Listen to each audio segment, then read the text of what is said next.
Something just crossed my mind after I put up my review for At World's End. If Hector Barbossa was originally Jack Sparrow's first mate on the Black Pearl before he led the mutiny, how the hell is he a pirate lord? How do you automatically get to be a pirate lord if you just start out as a first mate? Bad writing.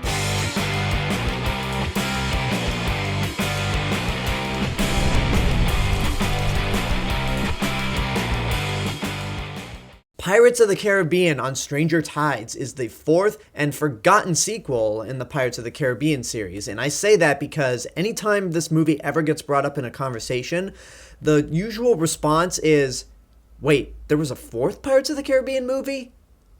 Oh yeah. But anyway, this movie is a standalone film. It's the first one not to be directed by Gore Verbinski. Instead, it's Rob Marshall, who's more known for musicals like Chicago, 9, and Into the Woods. It picks up sometime after At World's End, where Jack Sparrow was trying to find the Fountain of Youth, but kind of gave up because it was just him and no ship. So he finds himself in London, where there was a rumor going around that Jack Sparrow is recruiting a crew to find the Fountain of Youth. So obviously it's an imposter that Jack Sparrow tries to track down, and the imposter ends up being his old girlfriend, Angelica, played by Penelope Cruz, which on one hand, that's an incredibly old and tired cliche of having somebody pose as the main character and everyone be fooled.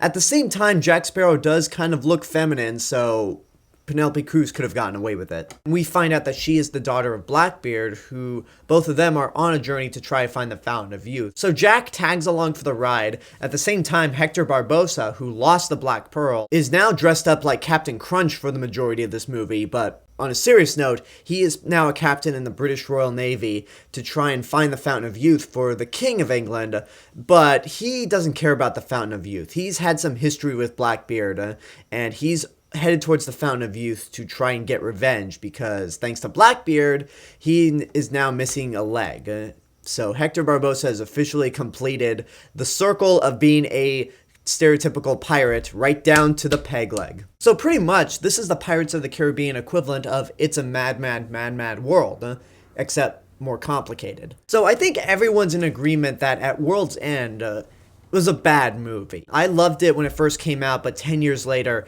it's not very good. It had some really good moments to it, but it just kind of burned everyone out. So by the time the fourth movie came out, I think there was just like a slight chatter of excitement among people because the third one was just so exhausting. And at this time, there were just some other movies that I was looking forward to more, like Thor and Captain America, the last Harry Potter movie. I just had other things to be excited for than Pirates of the Caribbean. But the things in this movie that made me go, you know what? This could possibly be a right step in the right direction, is that this is a standalone film, which is what the entire series should have been. They have a new director on board. They still have the same writers, which is not good, but this is slightly based off the Tim Powers book on Stranger Tides. They pretty much changed it up and modified it to be a Pirates of the Caribbean movie because you have elements in the book that are in this movie, like Blackbeard and the Fountain of Youth.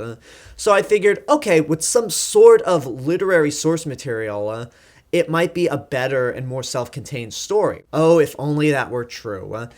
Now look, this is easier to follow than At World's End was. I'll admit that. I did have an easier time following the movie because it is very straightforward. As I mentioned before, it's pretty much It's a Mad, Mad, Mad, Mad World, but with pirates. Everyone is on this journey to try to find the Fountain of Youth and reclaim it before the other party does. But it's just bogged down with so many things that are just completely unnecessary. All the details that they need to try to find the Fountain of Youth, I don't mind that, because as the movie plays on, you understand why they need all these elements. But the extremes that they go to are just a little too much, and there are a lot of pointless scenes. There's one scene when Jack Sparrow is debating whether or not to jump off a cliff, so Blackbeard lies down a bunch of pistols that Jack Sparrow has to pick and see which ones have bullets, and then Blackbeard has to shoot his daughter with it and see if it's real or not, or to see if it's loaded or not.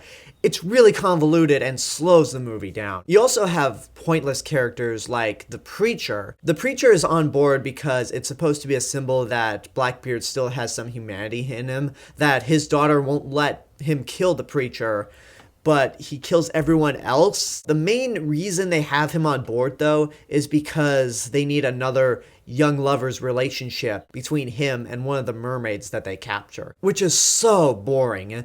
You'd think that after they got rid of Will Turner and Elizabeth Swann, things would be a little more coherent and straightforward, but this relationship here is like they're trying to recreate that relationship, which it worked well in the first movie, did not work at all in the sequels, so I don't get why this was even here. The beginning of the movie is also very slow. It takes a long time for things to actually get started. It goes about 30 minutes before Jack Sparrow and the other parties actually set sail to try to find the Fountain of Youth. And even then, it takes another 30 minutes for it to really get exciting, with probably the best scene in the whole movie, which is the mermaid attack.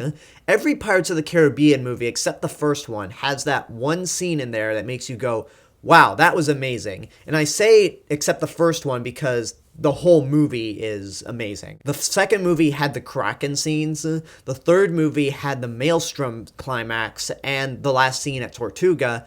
This one has a mermaid attack where Blackbeard's crew are trying to gather a mermaid because they need a mermaid's tear for the Fountain of Youth. And they have to lure these mermaids there, and these mermaids are vicious. Probably the more common image of the mermaid is the Little Mermaid from Disney, but mermaids can actually be really terrifying creatures, and in here they're pretty much sea vampires. They lure you in with their beauty and their hypnotic singing voice, and then when they lure you in the water thinking that you're gonna kiss them, they go in for the kill. It's just a really great scene, even though you question why they're shooting webs like Spider-Man. I mean, watching this movie again, it looks like kelp, but come on, they're throwing sticky stuff to pull people in.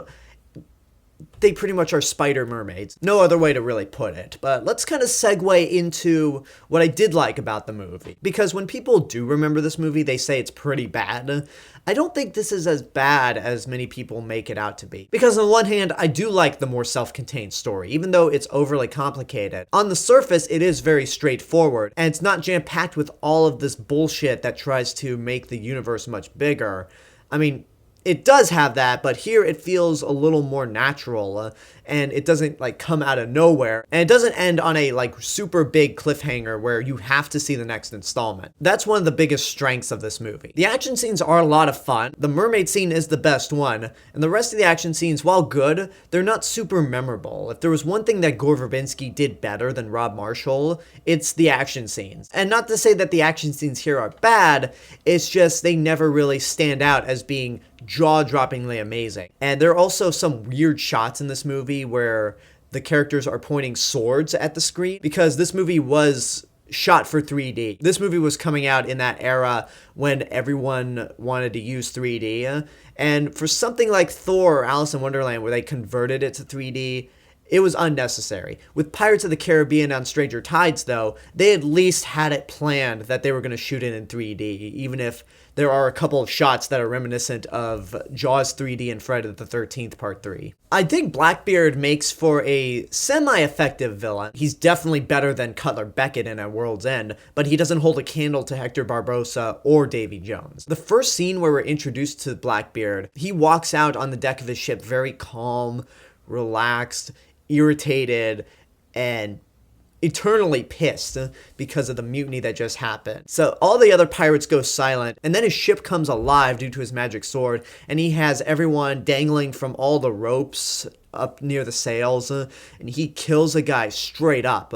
That whole scene makes you go, okay, Blackbeard is menacing, and Ian McShane is doing a really great job. But they never really take full advantage of him, because after that one scene, he is never as menacing as he was when we first saw him. Ian McShane still does a good job. He definitely has a certain level of dread that Cutler Beckett was missing, but it was a wasted opportunity for him to not carry that menace throughout the entirety of the film. The last thing I really like is the dynamic between Jack Sparrow and Hector Barbossa. Johnny Depp and Geoffrey Rush are pretty much doing the same things that they've done in the past few movies, and they're still very good at it. In this movie, we get a lot more scenes with the two of them interacting, and I actually like that they decide to become friends. Even though they are both pirates and they still have their personal motives on why they're after after the Fountain of Youth. They work well together. It's like in Rocky 3 when Rocky and Apollo start out as enemies but then they become good friends. And the dynamic between Barbossa and Sparrow is much better than in At World's End. So there's not much else to say about this movie. If there was any reason why this movie's forgettable, it's because nothing really stands out as being jaw-droppingly amazing. Even for as bad as At World's End got, the climax of the movie and the final scene were really well done. You remember those moments. This movie, not so much.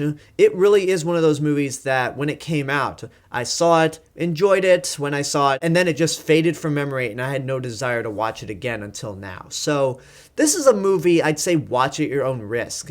It does have some really good moments in it, but again, nothing stands out as being great. It is very convoluted. There are a lot of elements in here that don't need to be in it, just like with the past few movies.